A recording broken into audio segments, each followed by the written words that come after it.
લોકો પર ગુસ્સે થતો રાડો પાડી ખીજાવા લાગ્યો. લોકો પર ગુસ્સે થઈ રાડો પાડી ખીજાવા લાગ્યો. શાંત સરોવર જેવો છોકરો ગાંડો તું દરિયો બનવા લાગ્યો. કે વર્ષો સુધી દબાવી રાખેલી ચીસો હવે ફાટી નીકળી. દરેક જખ્મ હવે શબ્દ બનીને બહાર આવવા લાગ્યો. જેને શાંત સમજ્યો હતો જગત આખા એક સમય, એ જ હવે પોતાને તોડીને ચીસો પાડવા લાગ્યો. કે ના કોઈ સંભળાય કે ના કોઈ રોકે એ ઘડીએ, કે ના કઈ સંભળાય ના કોઈ રોકે એ ઘડીએ પોતાનું અસ્તિત્વ સામે જોઈને ભાંગી પડવા લાગ્યો. રાતો લાંબી બની ગઈ, શ્વાસ પણ ભારી થવા લાગ્યો. જીવતો હોવા છતાં મનથી મરવા લાગ્યો. અને કે તોફાન પછી દરિયો પણ શાંત થાય છે.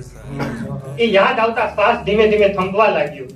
તૂટેલા ટુકડાઓમાંથી અર્થ શોધી દુઃખને સમજણમાં ફેરવવા લાગ્યો. હવે ગુસ્સો નથી ઓળખ અને દુઃખ નથી શત્રુ. કે ગુસ્સો નથી ઓળખ અને દુઃખ નથી શત્રુ.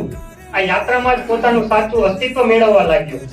અને હજી ઘા છે ઘણા, હજી દુખે છે ઘણું અંદર ક્યાં. કે હજી ઘા છે ઘણા, હજી દુખે છે અંદર ક્યાં. પણ એ જ તૂટણમાંથી હવે એક નવો માણસ બનવાનો. Thank you very much.